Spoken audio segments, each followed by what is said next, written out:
You're trespassing. Step away from community property." That was the very first sentence thrown at me on my first day back from deployment, standing at the gate of the ranch my family has worked for 3 generations.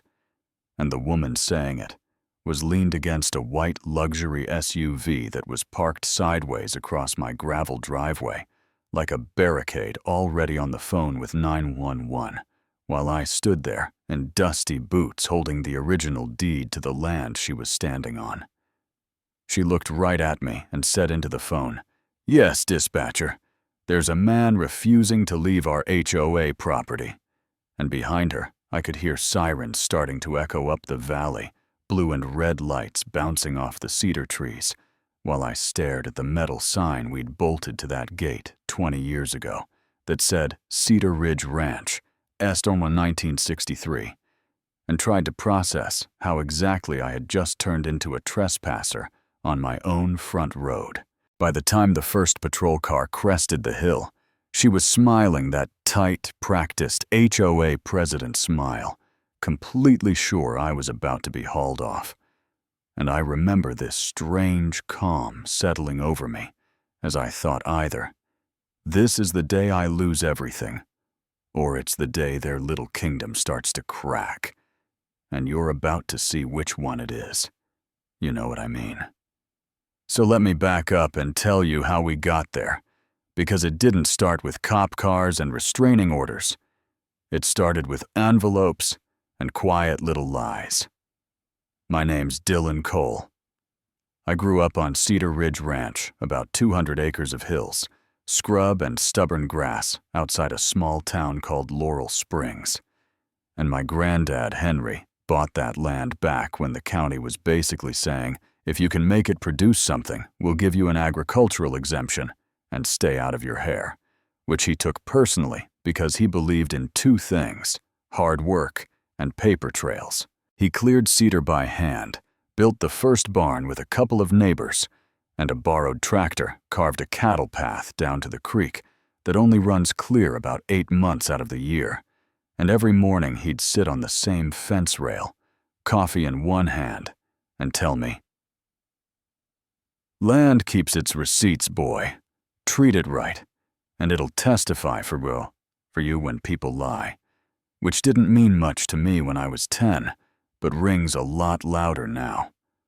I left for the Army Corps of Engineers because I liked dirt and maps more than offices, and the Corps turned that into something useful.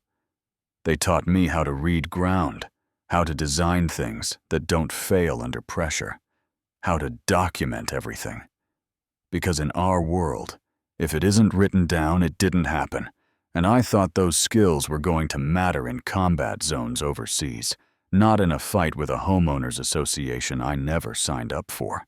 When I deployed, our north fence line was nothing special, just rusted barbed wire cedar trees and a gravel ranch road that had been there longer than most of the people in town. When I came back 18 months later, that same fence backed up to a shiny new subdivision called Oakwood Preserve, with big houses, tiny yards, a stone entrance arch, and HOA rules thicker than a church directory, full of city folks paying good money to feel country without having to actually live next to cows. The developer was a guy named Greg Lancaster, the kind of man who owns 3 pairs of the same golf shirt, and his wife Brooke had already made herself HOA president before the paint dried on the first front door. She was the kind of woman who could weaponize a smile and a clipboard at the same time. I didn't meet Brooke first. I met her paperwork for bright orange envelopes taped to my front door the day I got back with the Oakwood logo printed at the top and my name spelled perfectly right. Which is how you know. Trouble took its time, and when I opened them, I saw notice of violation in bold, and a whole list of things I apparently did wrong without being there. Unauthorized livestock operations in a residential impact zone. Unsightly agricultural structures visible from community property, each with a neat little line at the bottom. Fine amount. $500 per day, starting weeks earlier, while I was still in uniform halfway around the world. I stood in my own kitchen reading that stack, and part of me honestly thought it was some giant mix-up, like maybe the envelopes were meant for someone else. But every line said Cedar Ridge Ranch. Every page quoted HOA bylaws from a neighborhood I didn't live in. And underneath, the confusion. There was this slow burn of insult because I had just stepped off a military flight still smelling like jet fuel. And apparently, during that time, my home had been turned into an aesthetic problem on somebody's Zoom call. 2 days later, the burn turned into something else when I heard tires crunching on gravel, and I walked out to see a black sedan and that white SUV from the hook rolling up to my gate. Like a motorcade. Greg stayed in the sedan, pretending to scroll his phone, while Brooke stepped out in a pencil skirt and heels that were absolutely not designed for gravel, holding a clipboard like a badge. Cole, she said, not asking. Just stating it, per Oakwood. Preserve community standards, livestock is prohibited. Within community limits. You have 48 hours to remove all cattle from this property, or we will pursue all legal remedies available, and right then. Titan, my bull, walked up behind me to the fence and just stared at her bumper like it had personally offended him, which honestly, same. I told her as calmly as I could. Ma'am, this ranch has had an agricultural exemption since 1963. The county zoned it that way before Oakwood was even an idea. Your neighborhood was built around us, not over us. And she smiled that tight little HOA smile and said, We had a survey done. Your access road and entrance are inside our HOA boundaries. This is community property now, and frankly, this little hobby farm look is dragging down values for actual homeowners who invested here. And that phrase, hobby farm, hit harder than the fines, because to her, it was a vibe problem. Not 50 years of my family sweating into this dirt. I could feel my temper wake up. But the Army also taught me that raising your voice rarely wins the fight that matters. So I just said, I'm not moving a single animal in 48 hours, but I am going to the courthouse this afternoon. And I left her standing there, dust on her shoes, staring at the gatepost my granddad had sunk before she was born. Now, when someone attacks you, you can panic, or you can gather intel. And that courthouse became my forward operating base for the next 3 days. I pulled every plat, every zoning change, every meeting minute that mentioned Cedar Ridge or Oakwood. And pretty quickly, it stopped feeling like I was reading legalese and started feeling like I was reading a script where they'd hoped no one would stick around for the last act. Oakwood, it turned out, was approved as an overlay district, which sounds fancy, but basically means the new residential zoning wraps around old properties. But it doesn't erase them. So our ag exemption wasn't just valid. It was specifically carved out language on record, saying existing agricultural uses would continue, and every copy of those violation letters suddenly looked like they were printed in crayon. Then I laid an old county survey of Cedar Ridge over a glossy Oakwood marketing map. And my stomach did this slow drop because on the 60s survey, our boundary line clearly covered the strip, where their stone entrance and that big Welcome to Oakwood Preserve sign now stood, while on the new map, that same ground had magically moved into their side of the line. I walked the boundary myself that evening, found the old iron corner pin my granddad had set, half buried under weeds, and measured to their stone pillars. And yeah, their precious entrance was sitting a good 20 feet inside our land, which was a twist, but not the twist.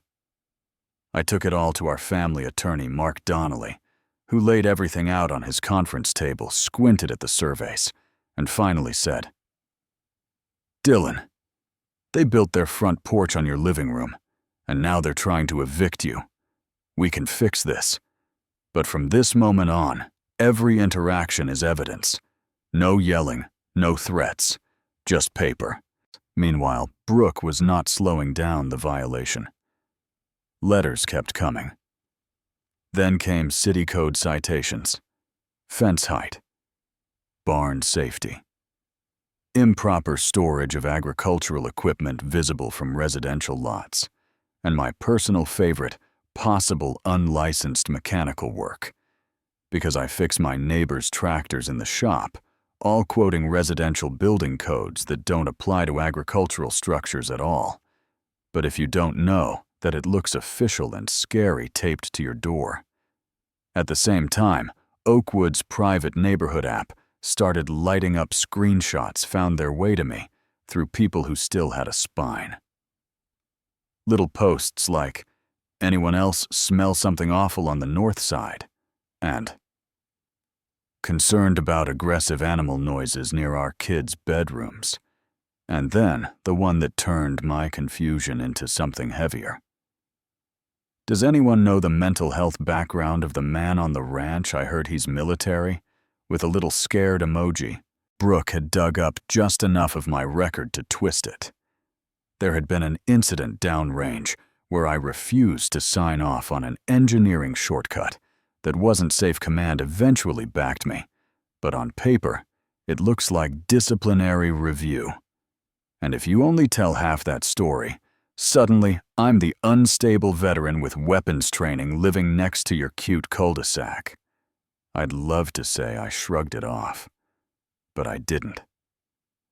There was one night I sat on the tailgate behind the barn, staring at the creek, thinking about how easy it would be to sell. To take the money, move somewhere. Nobody knows my last name become the guy who used to have a ranch, and let them put a dog park over my granddad's fence posts. Maybe sleep better if I didn't have to drive past that stone arch every day, and remember being called a trespasser at my own gate. And yeah, that thought hung around a while. But there's stubborn. And then there's the kind of stubborn that grows in a family that keeps tax receipts from the 60s in fireproof boxes. And somewhere between the insults and the lies that second kind woke up. So I treated it like a mission. I upgraded the cameras every corner, every gate, audio and video.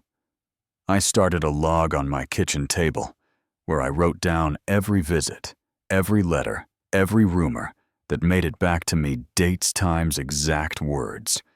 Because if they wanted to play by rules, then we were going to see what happened when the rules applied to them too. The real twist came when I drove out to the state archives in the Capitol, digging through older surveys and deed corrections, and found a stack of documents that made everything snap into place. Back in the 80s, the county had tried to clean up a mapping error along our boundary, and in the process used a quit-claim deed to sell a 20-something acre strip along our north edge to Greg's development company, basically saying, "We're selling whatever interest we might have here." But when I checked the underlying paperwork, that strip had never actually been deeded away from Cedar Ridge in the first place, and on the tax rolls my family had been paying on those acres every single year, like clockwork. When I traced that strip on a current map, my mouth just went dry, because sitting on that ghost strip now were Oakwood's community center, their pool, their parking lot, and that fancy stone entrance, the heart of their HOA identity built on land the county never had the right to sell.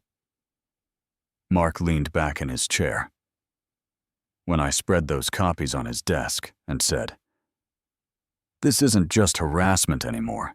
This is defective title, if this holds. Their HOA may not legally be where they think it is, and that right there was the mid-story twist.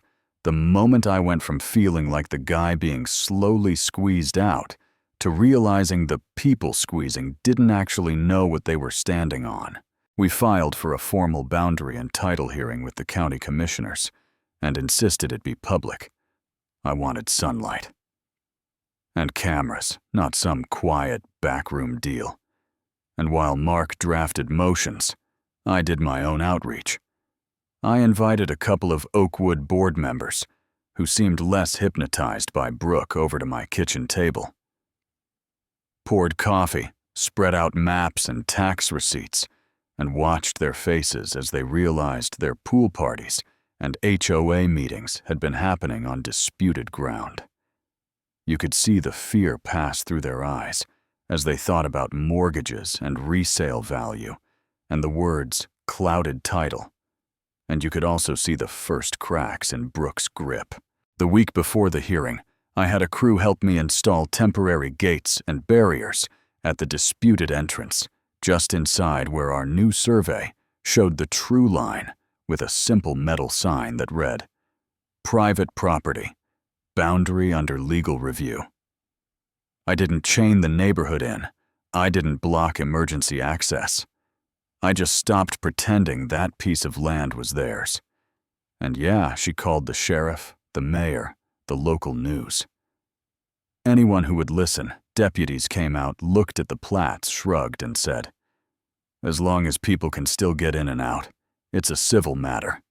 But the cameras got plenty of footage of Brooke in full meltdown, waving her arms, yelling about dangerous extremists and bullying, while I stood by the fence quiet with my paperwork, which was exactly the contrast I wanted on video. The day of the hearing, the county meeting room looked like a town hall scene out of a movie ranch. Folks in worn jeans on one side, Oakwood people in polos and yoga pants on the other. Media in the back, pretending they weren't excited. I walked in a clean shirt and my usual boots, holding a folder with my granddad's original deed. Brooke walked in. A couple minutes later, in a blazer and pearls with a different lawyer and the posture of someone who has never not gotten her way in a meeting, Commissioner Linda Harper banged her gavel lightly, reminded everybody that this was about lines on a map and who owned what. Personal grudges, and gave Mark the floor. He walked them through it step by step, the original ag exemption, the overlay zoning that preserved existing uses, the mismatched surveys, the tax history. And then he put the updated map on the screen and traced that disputed strip with a laser pointer, calmly explaining that significant Oakwood common facilities appeared to be built on land titled to the Cole family. You could feel the breath go out of the room. Some Oakwood homeowners turned slowly to look at Greg. Some looked sick. Some just angry. Their lawyer jumped up and started talking about reasonable reliance, settled expectations, stability for homeowners. And underneath all that legal talk, what I heard was, "Sure, maybe it's on his land, but moving it now would be inconvenient." Then Brooke decided she couldn't keep her mouth shut. She stood up, cut her own lawyer off, and said loud enough for every camera to pick up, "This man has been terrorizing our neighborhood for months. He moves his cattle along our fence to intimidate us. He put cameras up, aimed at our homes. He has a military background and anger issues. We just want a safe, modern community. We shouldn't be held hostage by some stubborn farmer who refuses to move with the times." And Linda told her to sit down, reminded her she'd get a turn. But Brooke kept going. "Everybody here knows what's really happening. Old families and good old boys protecting their own.